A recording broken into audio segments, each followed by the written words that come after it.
Welcome to today's episode of Leaders in Cars, dedicated to the Black Lives Matter movement.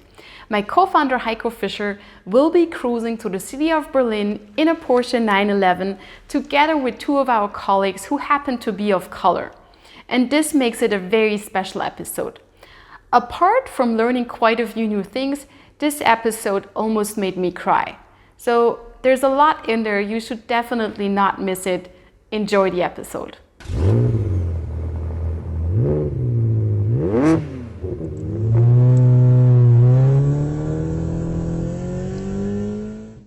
So, welcome to our special episode of Leaders in Cars Getting Coffee. Thanks for taking that off so we can actually see your beautiful eyes for our Black Lives Matter episode. With the current occurrences in the US and worldwide, we felt that it was necessary for us to also speak up. That is because even though RH is a really small company, we have an incredible diversity in our team, and we also have people of color working with us like Tony and I forget your name. What is it again? Suzanne. And it was really dear to my heart to better understand what is it like being of color in Germany, in general at work. And I wanted to explore this topic in a very delicate way because I'm uneasy around the subject, because apparently I'm a white guy and I don't know what I'm talking about. And the tensions around this topic are very high right now, and everything is on a, in German you say on a Goldwaage, like everything is really measured to an extreme, every word. So I think at this point I would just like to hand over to my two colleagues, and I'll go get the car because I'm the chauffeur today. Thank you. See you soon. Go ahead. Yeah, so my name is Tony Kwanga, and I come from Uganda. I moved to Germany in 2017 to pursue an MBA in small and medium enterprises. So I decided to get a practical experience by working with resourceful humans. My name is Suzanne, and I'm working here since November 2018, like a right hand from Angela and Heiko. And my background is I'm born in Berlin. My father is from Congo and my mom from Russia. So I grew up here until like 4 years old, and then we decided to go to Africa, and I lived there like for 10 years. And I came back with 14, and I'm very excited to be in this episode, and I'm very proud of Heiko and Angela that they asked us to give us the possibility to speak out. I think Heiko has brought the car now, so let's go for it. Let's see. Thank you. Okay, let's. I never considered myself in any way prejudiced racially. Has there ever been a moment when you somebody made you feel inferior because you're of color? Yeah, all the time. Really, all the time? All the time. So it's at the beginning of my childhood. I mean, I'm just looking different. I have like my hairs are different, and so you're not pure. And as a German, I know what you're talking about, right? We know all about purity. Yeah. The first time I came to Germany, to Berlin, I went to KaDeWe. And I missed huge shopping mall in Berlin. And I missed up to hold the door. I didn't see the fine lady behind me. And after this, she screwed me up like, do you don't have like eyes in your head? What's wrong with you? I was like, okay, welcome to Germany. See, but these are the kind of things where I don't know. If you're white, my feeling would be if I did that, They would as tell a you kid, off as well. they'd tell me the same thing. Yeah, like my yeah. grandparents would say, the youth of today, they have no manners. Yeah, so yeah. do we attribute it to I'm of color, or does it come easier to people of color? Like, does it come out so people say, hey, fuck you, hold the door open for me, and they wouldn't do it to me? I don't know, I'm not saying that's the way it is. I'm just I always say people who are dicks are dicks. I don't know if there are more dicks to people who are black. And there was like a group of boys that were mean to me. They were using the N-word to me. I was like, I don't know, maybe 10, something like this. And they say, hey, this girl, this N girl. I don't know if I'm able to see that, to say it right now. We put it in the subtitles. So this N girl, she's here. What she's doing here? You know, there was like screaming at me and like putting some stone on me like this. Yeah. And my friends, the girl's side was like defending me. And I came to my to my grandma's house. I was like crying and saying, I don't understand the words. So why are they saying that to me? You know, it's like, this is sad. I'm a human being. I'm a child, but I'm not just looking different. How was it for you, Tony? So I would want to say I've been quite lucky, as in I wouldn't, apart from one experience that I didn't even take so much seriously. Some lady came in the train, and we were in a ring band. We were going to Vanzi, and then she started, rambling. And I was seated with my friends, and then there were about 3 other black, I think from Horn of Africa, young boys, but they were about 17 or something. And she first intended her anger towards them. But then being teenagers, and they were about 4 or 5 there, I think she noticed that she probably wouldn't get very far with that. And then she stayed, in the corridor, stood and turned back to me and started saying she lost her job to foreigners and I should go, I'm looking fat here. She used the word, I'm looking fat here, eating for free. I should go back and work.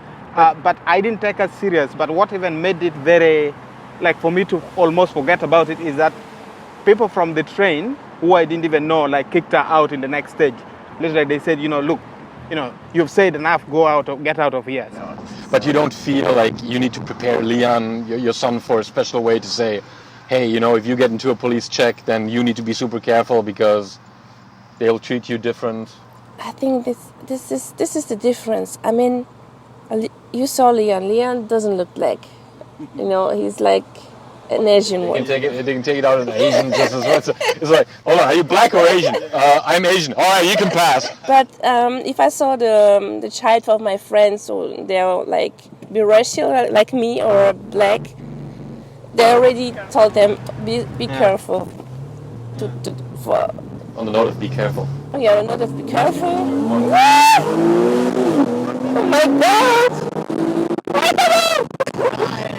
When I was young, my father used to take us to places and all the things, and then he told us that people who are racist towards you is because they're inferior. They know that if they give you the equal opportunity, you would outperform them. So they want to keep you sort of in that lower, save the goalpost, so you never, because on a fair ground. But I think even though he had made it up already from somewhere, that kind of thought, thinking keeps me very proud. You have incidents where it was something that imprinted you for life and the way that your parents brought you up, right? I remember the 40th birthday of my mother. We were celebrating in a restaurant somewhere in Frankfurt in the mountains, and everybody was drunk, and there was a waiter of color. Then something happened later on with the bill and how we paid, and this waiter came running after us outside. He said, hey, you didn't pay for this and that and this, and then he said something derogatory to my father. I can't remember what it was, right? And I stood in front of my dad, and I was, puffing myself up like a puffer fish. I said, you fucking asshole, go back to where you came from. This moment, my dad turns around and slaps me. Wow. And I was like, what the fuck? I'm defending you. He's like, whatever you're saying, this is so uncalled for what you're doing. This guy is trying to do his job, and you're insulting him based on his color. You're in the wrong. You go and apologize to the waiter. And I was like, but I was defending you. He's like, go and apologize. It seems race is right now the biggest topic, right? I mean, it's the biggest topic because something happened, I have just a struggle is when what it is like in 2 years. Maybe everything is like forgotten, Nothing's happened, everybody's living his life and nothing's changed, This is, I'm aware about. Right, and I mean, there have been atrocious deaths where there was no camera or just one angle, or you could interpret it. Maybe the police was not at fault. Maybe that person retaliated. Yeah. It seems it was that one straw that broke the camel's back, right? One time too much with a clear documentation from all angles. You clearly heard this man pleading for his life. I mean, it's like, you think when an adult man is calling for his mother for help, you know, that's like, that's... Yeah. I think we need more affirmative action. Even back home, people still believe, a lot of people believe that, you know, like a white person knows better. As in they are black, they are Kenyans. They should have, you know, because you had that the consultants are coming from America. So if you send me, for example, we have a contract with a company in Uganda, and then it says, you know, Tony, and you know, go and do this. Even if I'm the best weapon you have, like, there probably would be some sort of need, maybe not directly, to explain that actually, you know, German professionals can also be black. Like people almost will not believe, like, be satisfied enough, because Okay. you know what I mean. Because I got a built-in advantage. Yeah. Like, when you look at the company right now, I mean, we've chosen Amy to be a white little girl, right? Yeah. She's programmed by a white dude on the idea of another white dude. Like, you know, when Daniel talked to me about Amy, and he said, we might be building an unconscious bias into our AI. And I was like, no, we're not. He's like, let me show you the math. And I was like, don't show me math. I don't understand math. You know, he's like, no, but you need to be mindful that we don't do it. Right? We need to actively prevent it. It doesn't just happen by itself. The beautiful thing that we have in our office is this diversity. I mean, you don't see the color that we have. We just like interacting to each other like human beings, you know. And I don't know, when I'm talking to you, I'm not talking to you because I don't see like you're white. Okay, people see white, but I'm very white. but I don't see that you're I'm white. as white as they come. And I'm talking to Tony, and it's like I'm not talking to him like he's a black person. Yeah. It's like just a human being. We are like equal. Do you know what the Spanish call people like me? uh, Gambas. You know why? Because when you buy them in the supermarket, the gambas, the shrimp, they're white. Yeah. But then when you cook them, they turn red. That's right. Always this funny question, you know, when in American comedy or something, when you have a person who looks Asian and they ask, so where are you from? And he goes, Philadelphia. And they go, no, originally Oakland. You know, where you're like, yeah, the guy's just American, he happens to look Asian. In school time, I was waiting for the bus, and the bus then stopped in front of me, and I was going inside, and I saw my first time in Germany, in Berlin, or Germany, a black driver. I was so happy to see him. I was like, oh, hi! I was very happy to see him. And you were like, where are you from? And he goes, Reinickendorf. I'm taking the next taxi. Yeah, but this is the funny thing, no? That you always, I mean, you're looking for your tribes, right? Yeah. I mean, right now, even, you know, when you look at Spotify and they talk about tribal leadership, where you look for those tribes. I mean, there's something to an identity that you want to find your community, right? I mean, diversity is awesome, but you also, I go to the US to study 6,000 kilometers away, and then I see a German and they go, oh yeah, very excited. and I'm so happy. I wasn't fucking 82 million Germans around me, right? And then you're like almost over the moon. I agree. And even if the character was not 100% what you would be friends with German, Fuck you are that. like, no, Complete moron, you know? close But enough you're to home. German. Let's get coffee.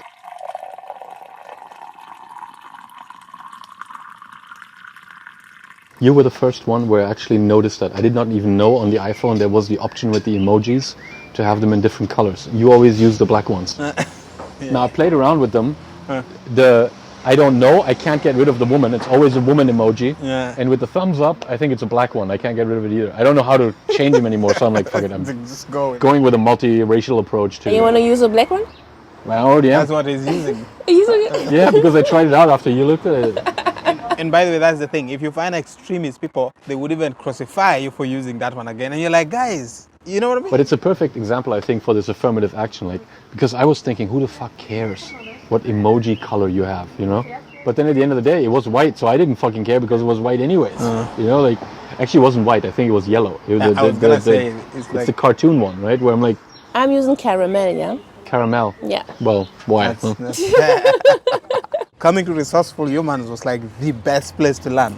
Because nobody cares about what you're learning. Like you could be spying for everything and everything. We got this invitation from HR Pepper, right? And what they do is they send you a box, and in the box are the material they will use in the virtual conference. So there's a beer, there's a snack, there's a game and stuff like that.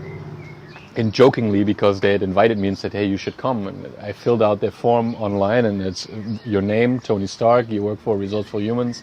So today, this courier guy comes in, he knocks, opens the door, and Cal stands there.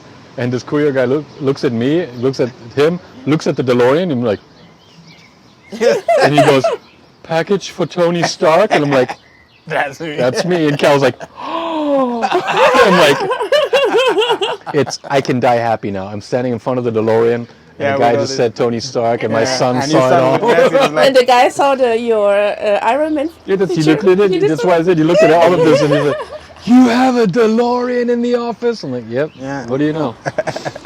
But then before he left, he actually popped his head one more time. He's like, Tony Stark is not really your name, right? I'm like, you'll never know. So when I grew up, I listened to a lot of the author Michael Ende, you know, like Unendliche Geschichte, Never Ending Story. Yeah. And there's another one called Jim Knopf, Jim Button. It's like a train conductor. And I listened to this, all his books all the time, like on audiobooks, and read the books before I went to sleep, and my parents read them to me. I downloaded this on Audible, and I listened to it with Cal, and they changed everything. They redid the audiobooks, and it's now, the country is not called China, it's an anonymous country, a made-up country, and the guy's not called Ping Pong, but he's called something else, and everything that in our modern day and age is politically incorrect was changed. What would you say about these books? Should they be changed or should they be left? I think it should be changed because we are going with the evolution. If the kids gonna see it like this, you know, because the time is changing, and if the book is stay the same, it's like you want to have your kid stay in the past and thinking like in the past.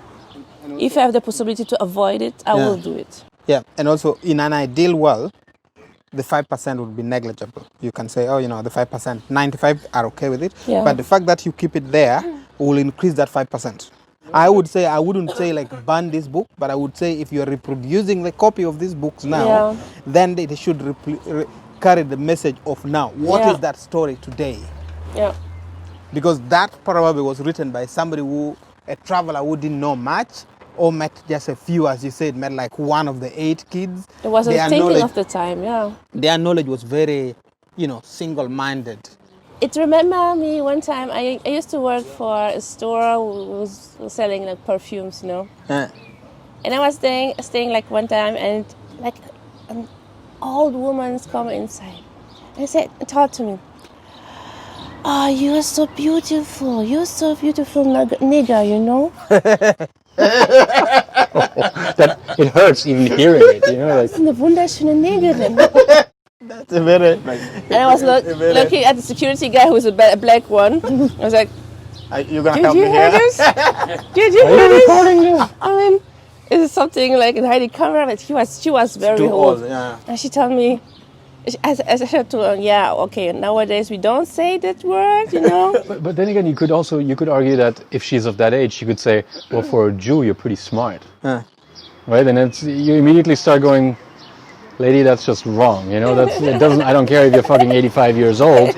The thing though is that the level of exposure matters a lot. I just want to add, like, it will be something different. It's like, if the old lady say you're the beautiful nigger, or if maybe Heiko said to me you're beautiful nigger, I would say, Heiko, I don't know if it is appropriate, because we are... You can't even correct me about your name. You wouldn't correct me about that, Susanne. The camera got that. When I see Braden, Derek's son, and my son Cal, or my daughter play together, they don't care. They don't bring it up. So it is a social programming. I love that. This example that, a little bit of a self-study, but when I asked Cal after they played with Braden, is there anything you noticed about Braden? And he said, yeah, he has the Paw Patrol house, and I don't. There was nothing about he has funny curly hair, he's black, he's got the fucking Paw Patrol house, And that was, it's like Yeah. It was a time where I was like kind of lost of personality, because I was like, when I go to Africa, I'm like white. When I'm here, I'm black. You know, it's like, No okay, man's I'm land. lost. And that's why I think I start to travel, because I want to see every kind of culture so much as I can. What do you feel homesick to? Like when you go away, where do you feel home? No. No? I think I'm feeling home where the sun is shining, the palm trees. Your husband might watch this. This was your cue to say, I'm home where my husband is. I love you, honey. That's a good bribe about it. Thank you, guys. Wow, this has been quite a ride. I'm happy that our organization, Resourceful Humans, is perceived as colorblind by our crew members, since we are connecting everybody around a unique purpose. At the same time, I'm shocked about the daily discrimination that they are facing. And this is a call to action for all of us to even take more responsibility to shape the society that we want to be part of. Thanks a lot for watching the episode. Stay tuned and subscribe, there's a lot more to come.